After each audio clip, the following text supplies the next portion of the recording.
உரிமைக்களம் பார்வையாளர்கள் அனைவருக்கும் வணக்கம்.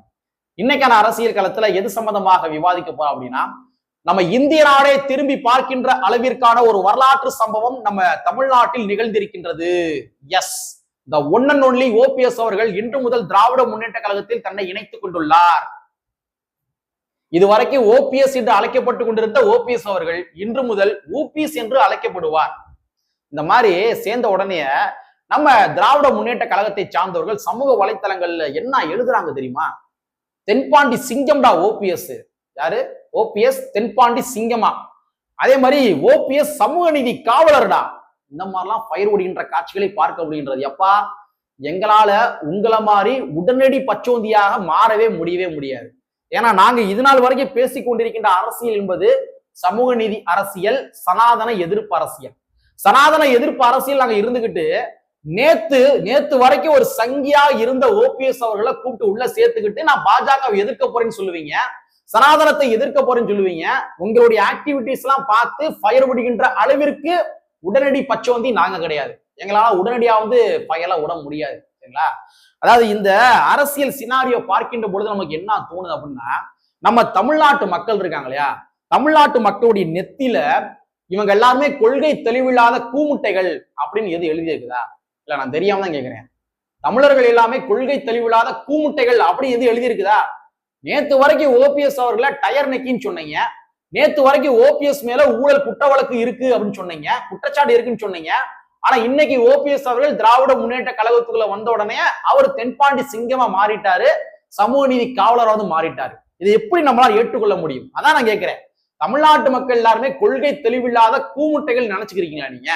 ஏங்க, ஒரு காலகட்டத்துல இந்த சமூக வலைத்தளம் கிடையாது, பத்திரிகை செய்தி மட்டும்தான். மக்கள் எல்லாருமே என்ன பண்ணுவாங்கன்னா, அந்த சின்னத்தை பார்த்து மட்டும்தான் ஓட்டு போடுவாங்க. ரெட்டலையா ரெட்டலை, இங்க உதயசூரியனா உதயசூரியன், யார் எந்த கட்சியில இருக்கிறாங்க, எந்த கட்சியில எந்த கட்சிக்கு போனாங்க, இது எதுவுமே சாதாரண சாமானிய மனிதர்களுக்கு தெரியாது, மக்களுக்கும் தெரியாது. செய்தி பேப்பர்ல வந்தாலும் கூட இந்த செய்தி பேப்பர்கள் கடைக்கோடி கிராமம் வரைக்கும் போய் சேருவதற்கான வாய்ப்புகள் அந்த காலகட்டத்துல கிடையாது. அதனால யாரை வேணா நீங்க உள்ள சேர்த்துக்கிட்டீங்க, யாராலும் வெளியே அனுப்பிச்சு விட்டீங்க. மக்கள் வெறும் சின்னத்தை பார்த்து மட்டுமே ஓட்டு போட்டாங்க. ஆனா இன்னைக்கு சமூக வலைத்தள காலம், நீங்க யாரை சேர்க்கிறீங்க, நீங்க சேர்க்கின்ற நபர் மேல என்ன குற்றச்சாட்டுகள் இருக்குது, இது எல்லாத்தையுமே அக்கு வேறாக ஆணி வேறாக சமூக வலைத்தளங்கள்ல இங்க இருக்க தமிழர்கள் பார்த்து கொண்டே இருக்கின்றார்கள். அதனாலதான் சொல்றேன், இந்த மாதிரி சந்தர்ப்பவாத அரசியல் நீங்க பண்றீங்க பாத்தீங்களா, இதை பார்க்கின்ற பொழுது தமிழ்நாட்டு மக்கள் என்ன கொள்கை தெளிவில்லாத கூமுட்டை நினைச்சுக்கிறீங்களா? இதை கேட்கணும் தோணுது. ஏங்க, ஏடிஎம்கேல இருந்து டிஎம்கே போன நபர்கள் எத்தனை பேரு? ஏவா வேலு அவர்கள் ஏடிஎம்கேல இருந்து டிஎம்கே போன நபர், KKSR ராமச்சந்திரன், ரகுபதி அவர்கள், ஈரோடு முத்துச்சாமி, அனிதா ராதாகிருஷ்ணன், ராஜகண்ணப்பன், சேகர் பாபு, செந்தில் பாலாஜி, மனோஜ் பாண்டியன், வைத்தியலிங்கம், சுப்ரத்தினம், கே பால கங்காதரன், மருது அழகராஜ், ஆர் சின்னசாமி, கார்த்திக் தொண்டைமான், நிலோபர் கபீர், அன்வர் ராஜா, ஏறக்குறைய ஒரு 17 நபர்கள் அண்ணா திராவிட முன்னேற்ற கழகத்துல இருந்து திராவிட முன்னேற்ற கழகத்திற்கு வந்தவர்கள். அப்ப இந்த 17 நபர்கள் இருக்காங்க இல்லையா, இந்த 17 நபர்களுமே ஒரு தொகுதியினுடைய எம்எல்ஏக்களா இருந்திருப்பாங்க. அப்ப அந்த தொகுதிக்குள்ள அவங்க சரிவர மக்கள் பணி செய்யாதனுடைய நீட்சிகள் தான் திராவிட முன்னேற்ற கழகம் என்ன பண்ணிருப்பாங்க, அந்த இடத்துல ஆட்சிக்கு வந்திருப்பாங்க. அந்த தொகுதிக்குள்ள இந்த 17 நபர்களுமே ஓட்டு கேட்டு போயிருப்பாங்க தெரியுமா? ஏடிஎம்கே காலகட்டங்கள்ல அந்த தொகுதிக்குள்ள ஓட்டு கேட்டு போயிருப்பாங்க. அப்ப திராவிட முன்னேற்ற கழகத்தினுடைய வேட்பாளர்களை கழிவுகளி ஊத்திருப்பாங்க. திராவிட முன்னேற்ற கழகத்துடைய வேட்பாளர்கள் இவங்களை கழிவுகளி ஊத்திருப்பாங்க. மக்கள் இதை பார்த்து வந்திருப்பாங்க. ஆனா இன்னைக்கு ரெண்டு பேருமே ஒன்னா சேர்ந்துகிட்டு நாங்க ஒரு சமூக நீதி காவலர்கள், சமூக நீதி சிந்தனையாளர்கள், நாங்க பாஜக எதிர்க்க போறோம், நாங்க சனாதனத்தை எதிர்க்க போறோம் என்று நீங்கள் உருட்டுவீர்களானால் தமிழ்நாட்டு மக்கள் கொள்கை தெளிவில்லாத கூமுட்டையில் நினைச்சுக்கிறீங்களா? நான் தெரியாம தான் கேட்கிறேன். நானு ஓபிஎஸ் அவர்கள் மேல குற்றச்சாட்டு இருக்குதா இல்லையா?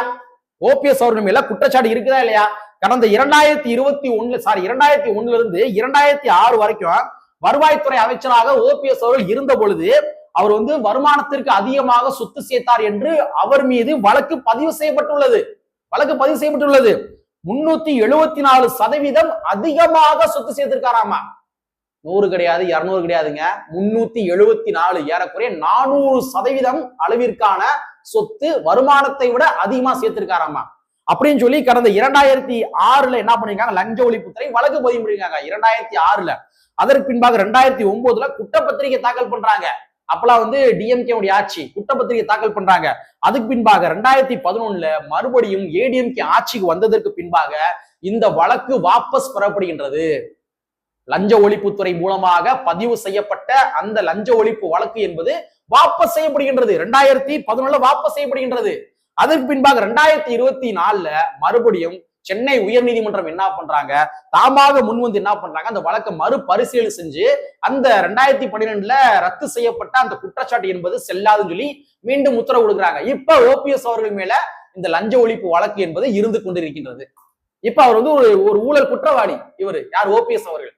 அப்ப ஒரு ஊழல் குற்றவாளி என்று அடையாளப்படுத்தப்பட்ட நீங்களே, அடையாளப்படுத்திய நீங்களே இன்னைக்கு மறுபடியும் திராவிட முன்னேற்ற கழகத்துல சேர்த்துக்கிட்டு அவர் வந்து தென்பாண்டி சிங்கம், சமூக நீதி காவலரு இப்படி ஃபயர் விடுறீங்க அப்படின்னா, அப்ப தமிழ்நாட்டு மக்கள் கொள்கை தெளிவில்லாத கூமுட்டைகள் அப்படின்னு நீங்க நினைக்கிறீங்களா?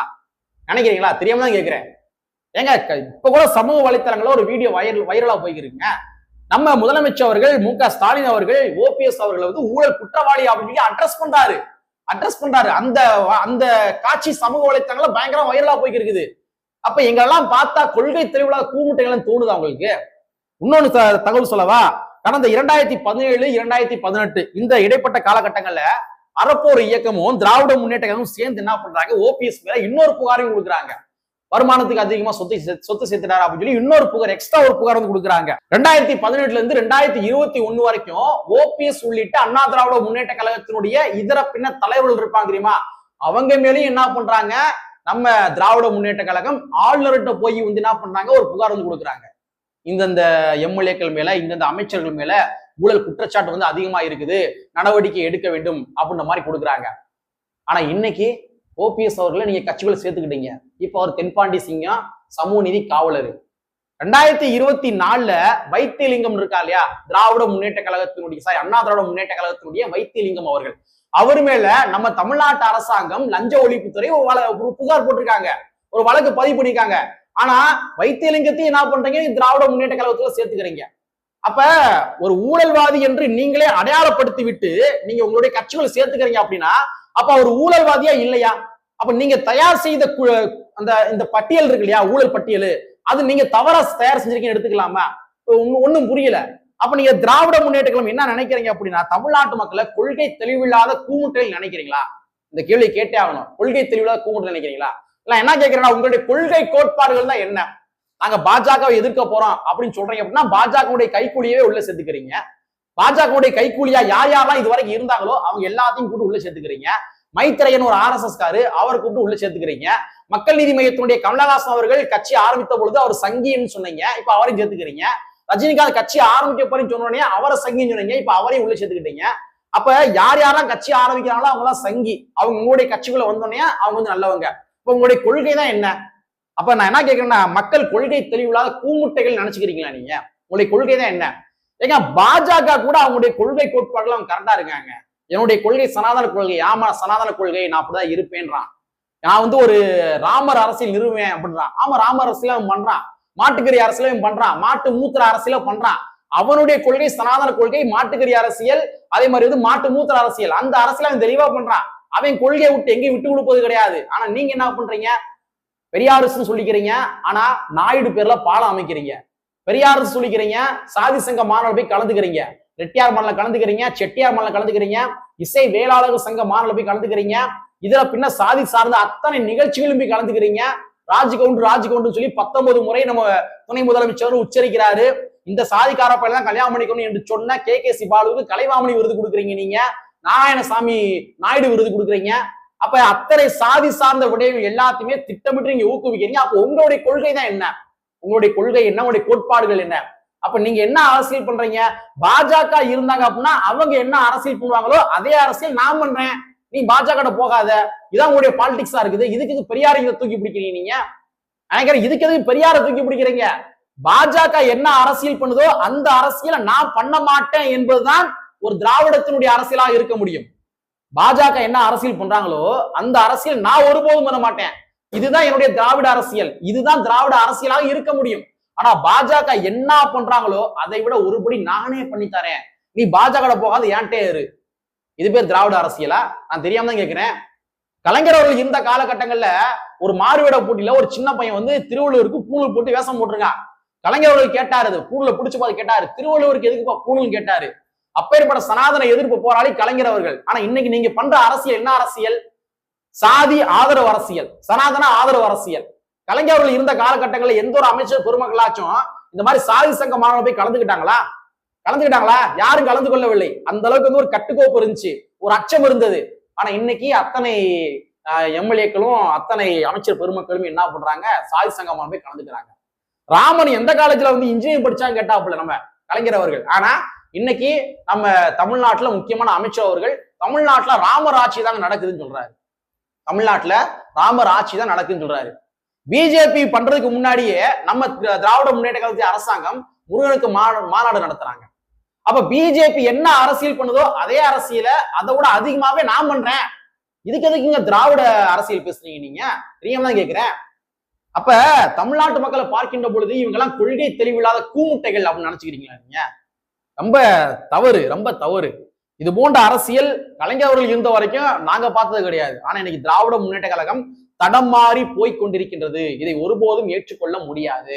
நீங்க வேணா ஃபயர் விடலாம், மானே தேனே பொன்மானே எல்லாம் போட்டு ஃபயர் விடலாம். ஆனா அப்படின்னு வித்தின் செகண்ட்ல வந்து எங்களாலாம் மாறி ஆதரிக்க முடியாது. ஏன்னா நாங்க இது வரைக்கும் பேசிக் கொண்டிருக்கின்ற அரசியல் என்பது அம்பேத்கர் அரசியல், பெரியாரி அரசியல், சமூக நீதி அரசியல், சமத்துவ அரசியல், சனாதன எதிர்ப்பு அரசியல், பஞ்சமி நில மீட்பு அரசியல், தலித் மக்களுடைய உரிமைகளுக்காக பேசுகின்ற அரசியல், தலித் மக்களுடைய உரிமைகளுக்காக ஏதாவது செயல் திட்டங்களை வகுத்து அதன் அடிப்படையில் களமாடக்கூடிய அரசியல். இப்படிப்பட்ட அரசியலை பேசிவிட்டு நீங்க பண்ற இந்த தில்லுமுள்ளு தில்லாலங்கடிக்கெல்லாம் வந்து ஒருபோதும் எங்களை போன்ற நபர்கள் ஆதரவு அளிக்க முடியாது. தமிழ்நாட்டு மக்கள் கொள்கை தெளிவில்லாத கூமுட்டைகள் ஒன்றும் கிடையாது என்பதனை கூறிக்கொண்டு கற்பி ஒன்று சேர் புரட்சி செய்கின்ற புரட்சியாளர் அம்பேத்கருடைய வரியை கூறிக்கொண்டு நிறைவு செய்கின்றேன். நன்றி, வணக்கம்.